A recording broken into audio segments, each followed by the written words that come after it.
You there! What are you doing? If you wish to...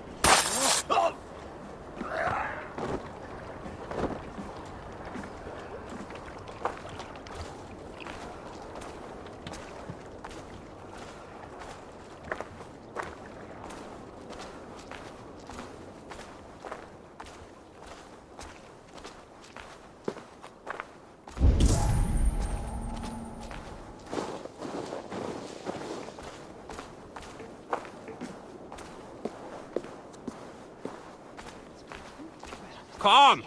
A little dice never caused any harm.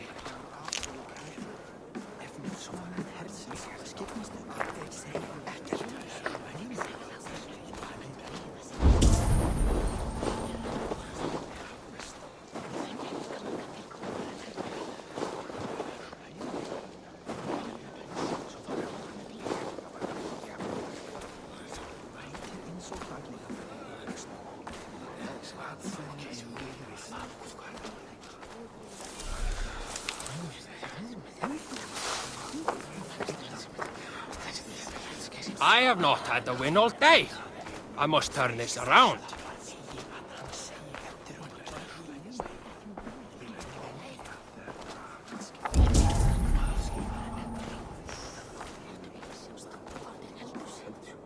It's Eivor! Open the door! Come in. Keep your voice down. We will alert Harald's men.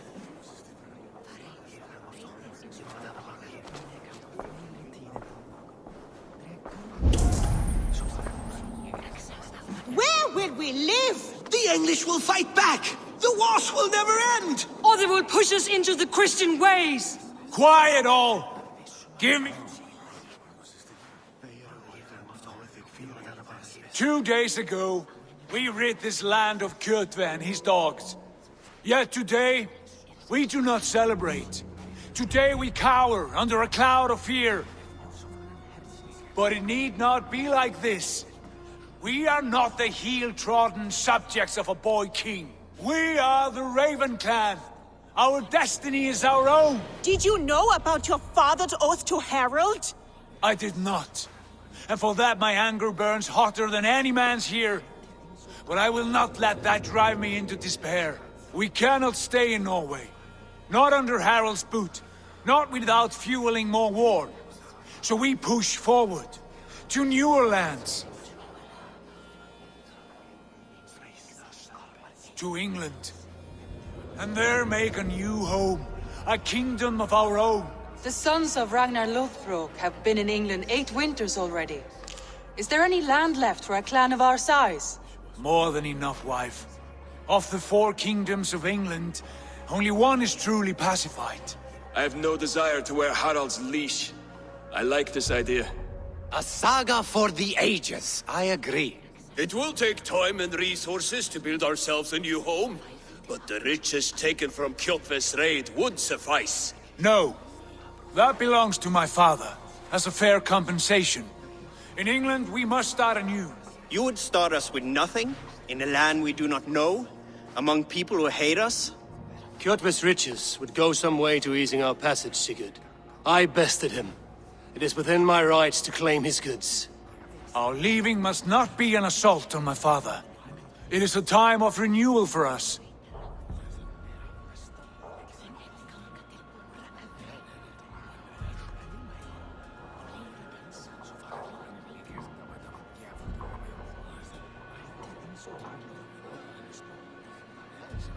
If we go, we will need all the help we can get. I say we take Kjotve's spoils for our own. I abhor such theft. But if this is what it takes to sway you to my cause, I accept. Styrbjörn will prosper by the generosity of his new king. Kjotve's goods belong to us. To England then, before the day is out. Pack what you need, but no more than that. And tighten your lips. The last thing we need is the attention of Harald's troops.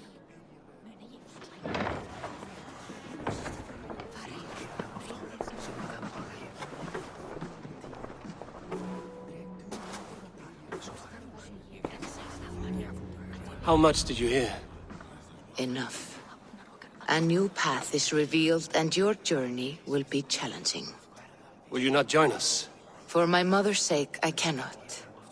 But our threads will cross again before the final day. Until then, farewell.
How can I help?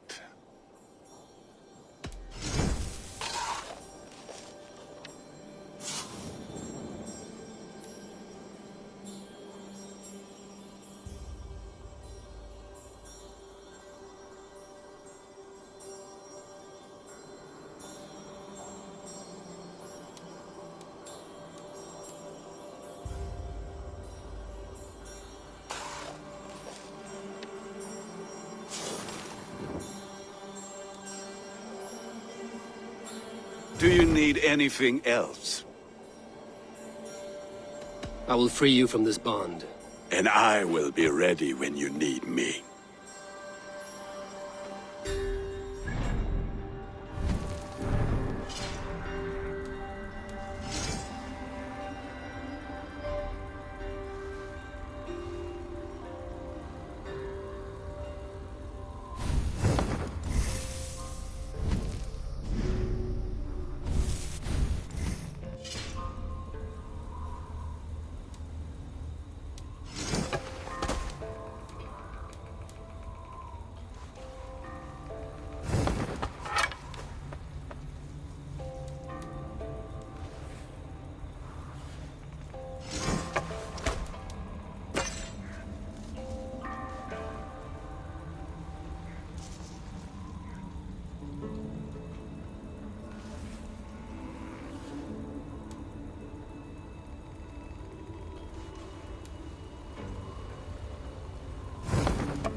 Welcome back, Wolf-Kissed.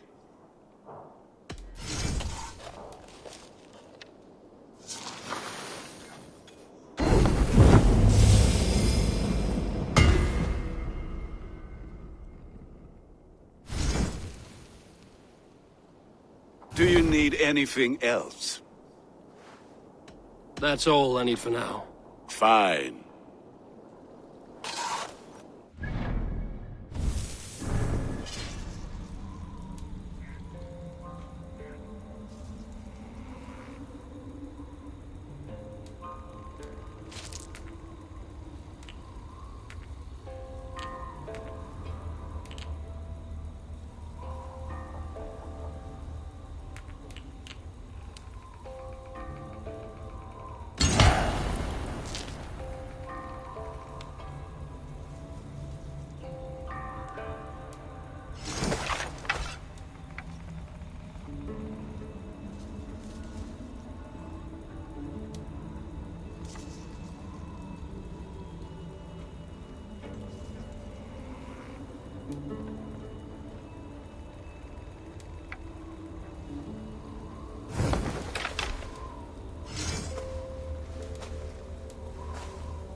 I don't like the way those soldiers watch me.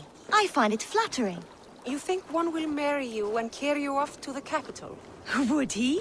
He would take his pleasure and move on, you moon-eyed magpie, leaving you with a little soldier to raise by yourself. Haraldur Haraldur. May ég eigi gera neitt?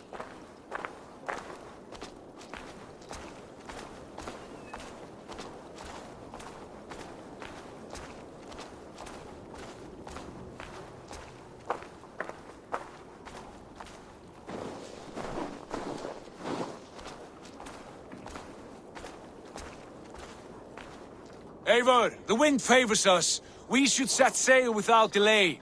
You made quick work of packing. Well done. The dream of new lands is a powerful lure. As is the promise of glory. But the act of leaving so beloved a home, there's a sadness to it.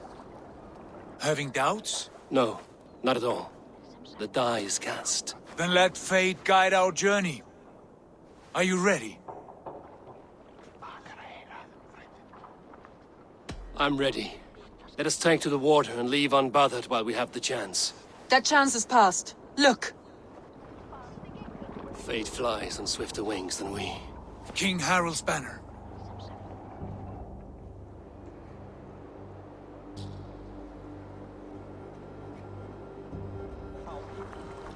Sigurd, what is this assembly? What are you planning?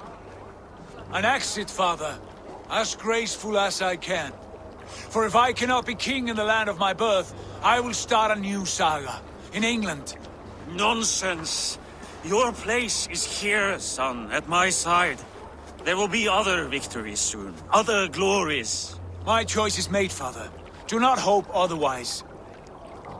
There's nothing for me here. I must go make my name in the world.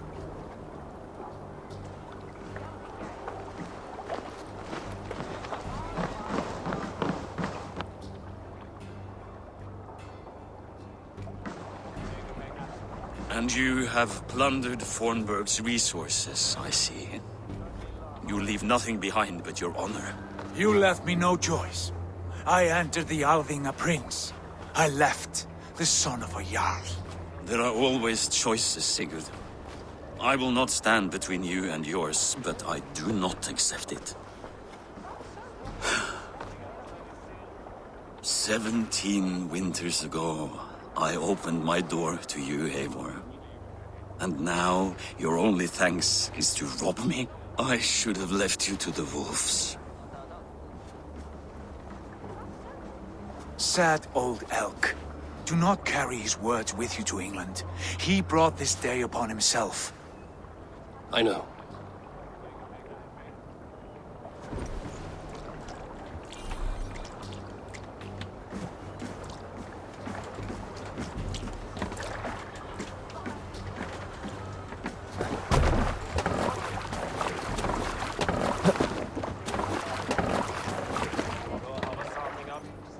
The time for tears is over, you weeping sacks of wool! Put some muscle into those pools! Ration your strength, dog. We have an ocean to cross. All right, you lazy backrout. Sigurd, what's our course? The Sons of Ragnar established a settlement near the coast. We set sail for them. Ragi, sing a song to lift our hoob. To rouse the gods! Inspire a mighty fart from Thor to speed us on our way! An ocean lies before us, Eivor, and on its far side, a new kingdom awaits. You know England well from your travels. I spent a season in their kingdom of Mercia, a temperate land, lush and wild. By now, the Sons of Ragnar will have claimed its heart. Do we mean to join their army? They will join ours. In time, all of England will know of Raven Clan and the glory we brought to that fractured land. So to England! Glory and destiny! To England! To England! For Valhalla!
In a lecture at the University of Cambridge, Dr. Sirka told a worried audience that scientists have few answers for them.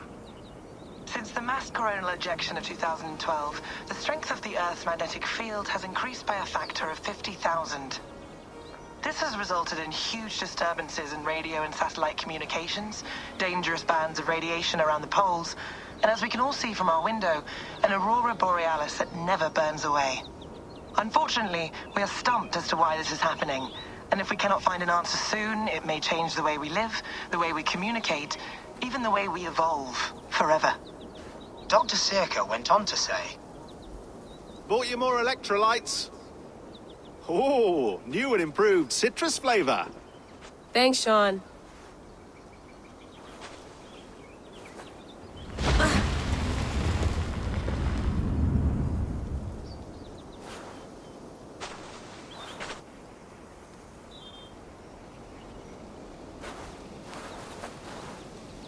How do we fix this? How are you the key to everything?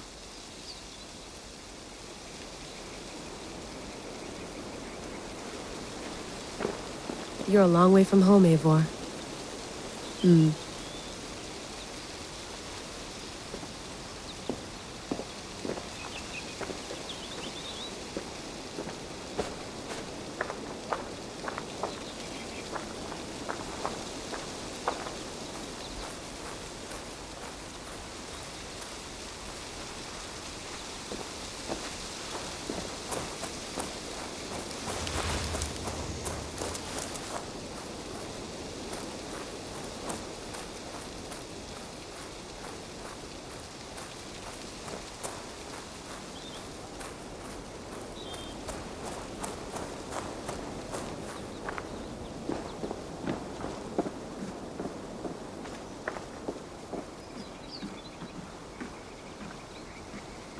Beautiful. But it's not normal.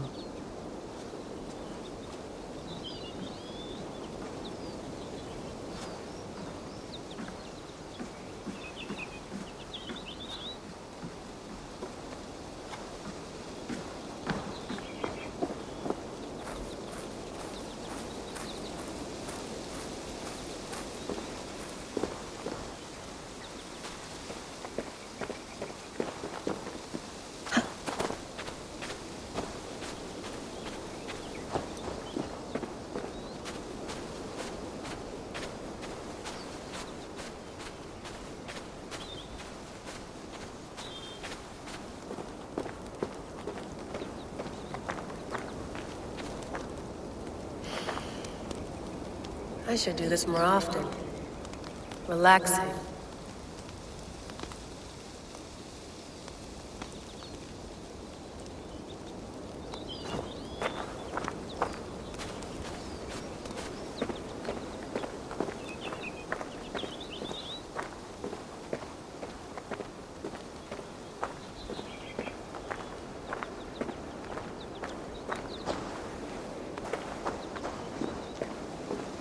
I'm not going anywhere.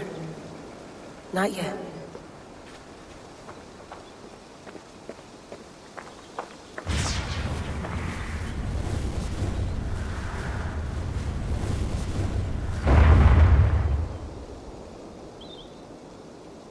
Another satellite. Damn.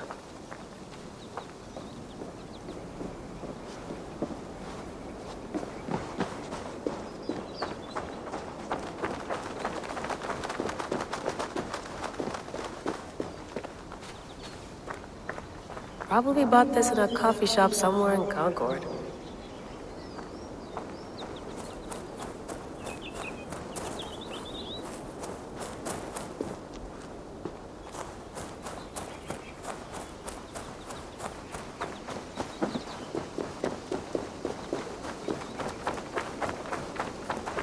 Someone's got mail. An invitation to a fair in Concord.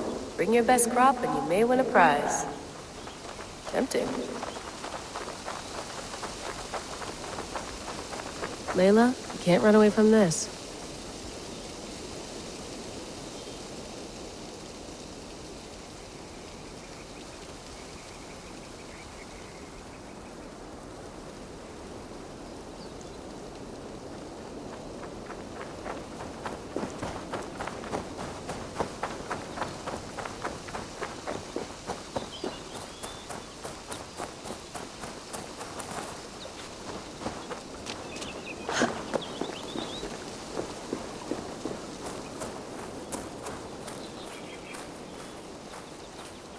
Oof. I'd rather walk into town than use this.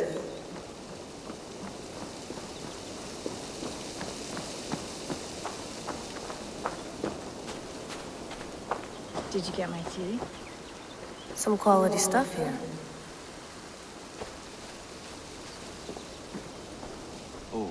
Mint tea is not actually tea, Bex.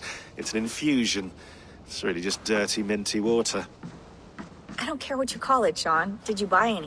Of course I did, love. Hey, sorry about pulling you out. The generator was sputtering. That's fine. I needed air. How is the Animus data stream? Comfortable? Felt pretty stable after a while. Good. Just give me a sec and you can jump back in.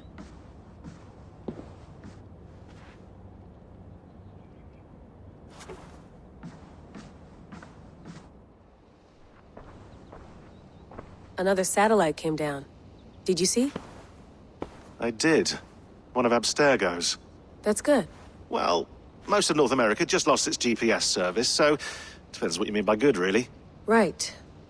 Even when we win, we lose. Okay, we're all set. Whenever you're ready, you can jump back in.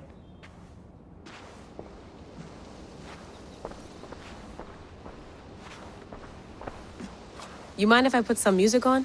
Go for it. Cool.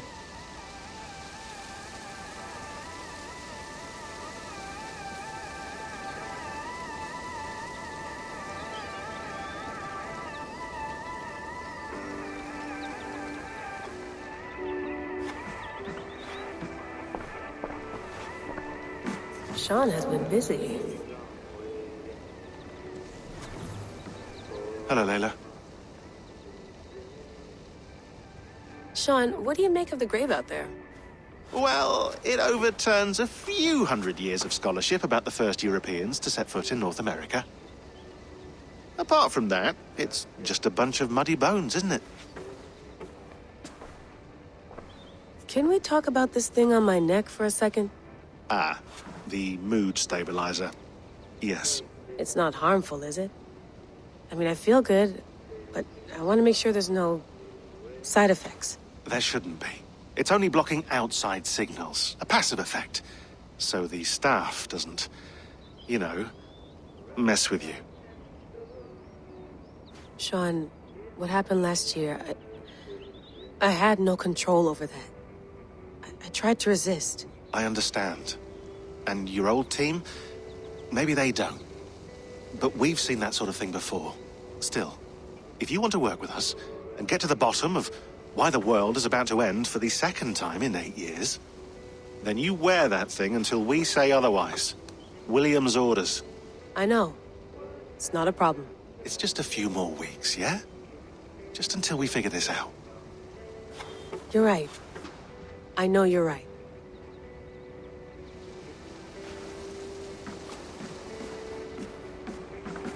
You gonna put this in the fridge, Sean?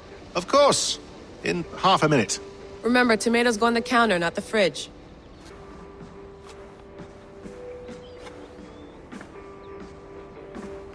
Please enjoy your stay. Remember, all the garbage must be packed out, and please water the plants once a day. Yeah, I won't remember that.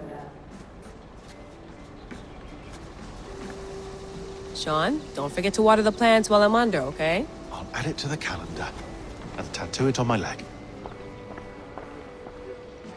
That's quite nice. Soothing. Let's have a look.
Layla, thought you might be interested in this.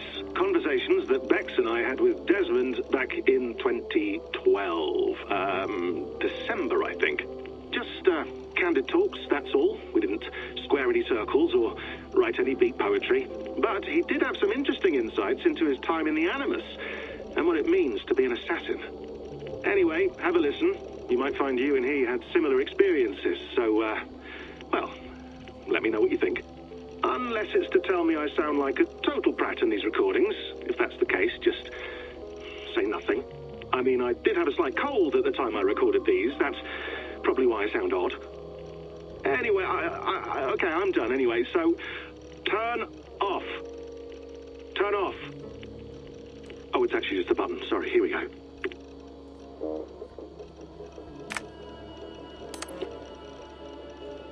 No, come on, Sean.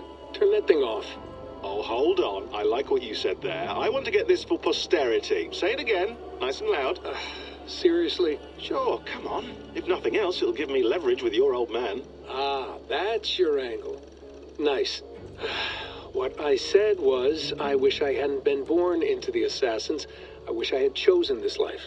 Is that good enough? Sure, but why is that? Because choice is the central idea of our creed. It underpins everything, right? It's about free will. It's about seeing the evidence before you and saying, yes, this is what I want, or no, this isn't for me. But when you're born into a group like this, or any other, like I was, you get mixed signals. You get told over and over again, this is what we believe. These are the rules. This is reality. No deviation. And if you question it, oh, they look at you like you killed a puppy. That's hardly free will. It's a weird irony when free will is your central belief, but nobody wants you to believe otherwise. I don't know how to say it exactly, but I always thought there was something self-destructive about our creed. If free will is the most important moral guidepost we have, we should be free to ignore it. To choose submission, for example. You know what I mean? Like, we should be free to side with the Templars. If it's really my choice, I could do that. Right. It's almost self-refuting. A democracy could democratically elect a dictator or choose to get rid of democracy altogether.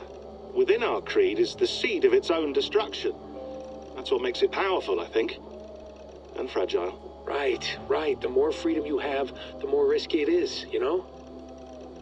Anyway, my dad has mellowed over the years, but he was strict when we lived on the farm. He ran a tight ship. I never got the impression that I was free to choose my path forward. Our creed, our tenets, they were drilled into my head. By the time I was a teenager, I was following these rules out of a sense of duty. This was just what we did. That happens to a lot of organizations over time. A stagnation sets in, you know? A fundamentalism. Yeah. Following the rules becomes more important than achieving whatever goal you set out for yourself.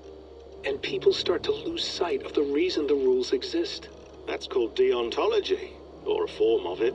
Following a rule for its own sake, and not for the consequences it has. Yeah, but that feels backwards, doesn't it? Well, I think so. Following a rule is the easy part. Praying, taking a sip of wine, munching on a wafer. Rituals that give comfort. But that's just going through the motions. It makes people feel like they're doing something. When the hard work is, well, actually getting off your ass and doing something productive. I think people just want boundaries. Tight boundaries. They want to see the four walls that pen them in. I don't disagree. Anything outside that, anything that makes life more complex, that's scary. That's why I envy you. You chose this life. You went through that process, and you decided, yes, I believe in this. Sure. It didn't stop me from being an insufferable know-it-all as a teenager, but I see your point. I would have loved to have been a know-it-all. I knew nothing.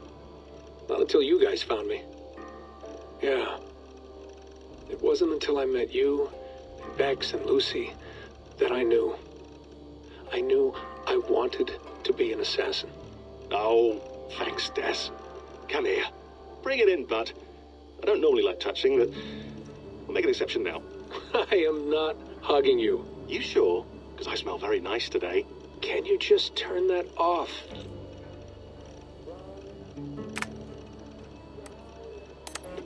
Hold on, I'll just set this here. Do you guys record everything we talk about? Not everything, but you've been using the Animus so much, I thought this was a good chance to learn some things about prolonged exposure. So I'm your guinea pig? No, my guinea pigs are all dead. The Animus was too much for them to handle. Cute. Can I ask you about the bleeding effect? Any recent flashes? Any memories resurfacing? Yeah, the usual things. Ghost images of Altair and Ezio a few times a day. Nothing intrusive, just brief moments. They pass quickly, almost without me noticing. Like a figure in the corner of my eye. Or remembering a dream from the night before. I did have one extended hallucination a few days ago. It was Ezio. He was older, around the time he left Cappadocia.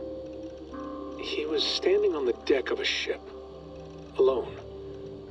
And through him, I could feel an intense regret or guilt.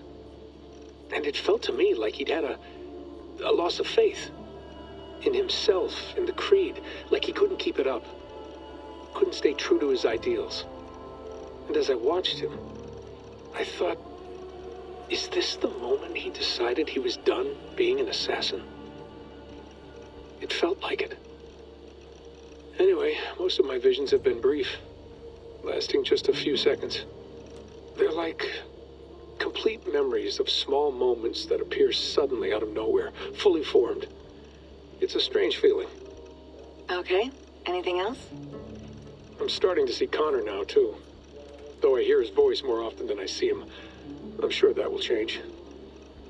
Oh, yeah, and yesterday, just before bed, I had a memory of being on a beach in the Caribbean with a bunch of sailors. Or maybe they were pirates. I don't know. No idea. Huh, we'll look into that. And how do you feel in general? In general? Well, I feel older, for one. Much older. And it's strangely comforting.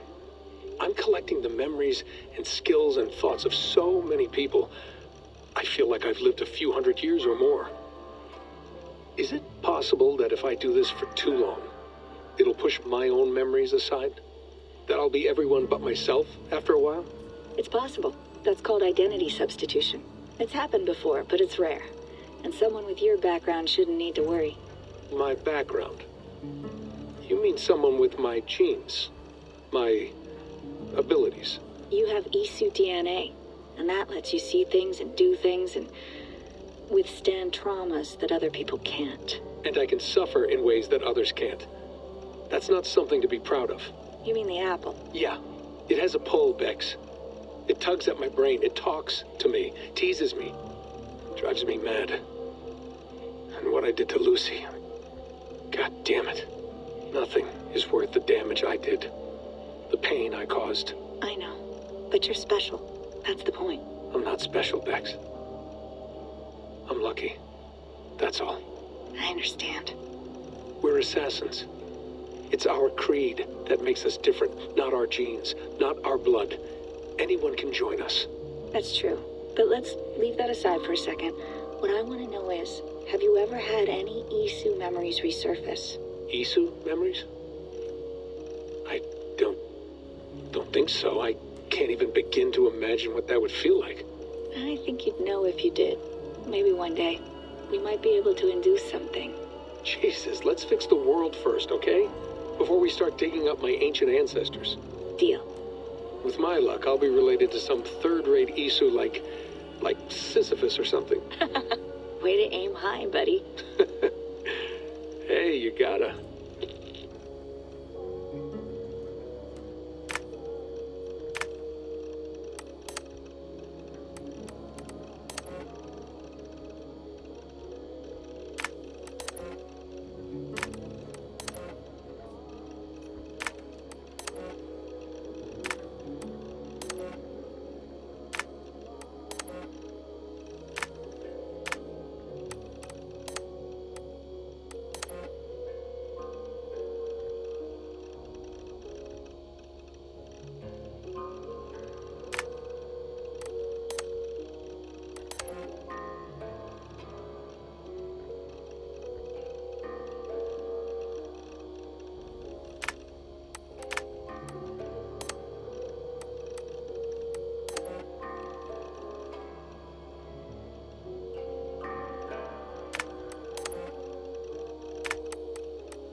I went through hell to bring you here.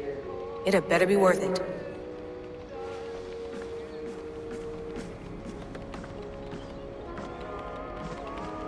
Feeling okay? Better. But I'm worried that it could happen again. The two data streams. I can't promise it won't. I barely understand it myself. It felt like two minds, fighting over one brain. It hurt like a shotgun to the head.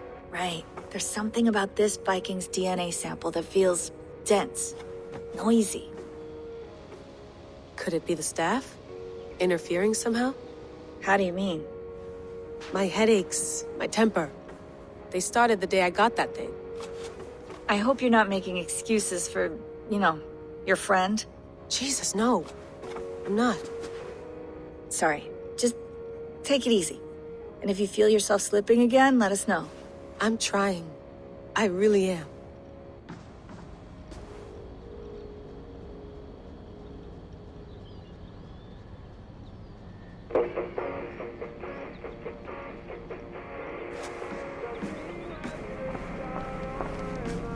Be nice to sleep in a real bed when this is over.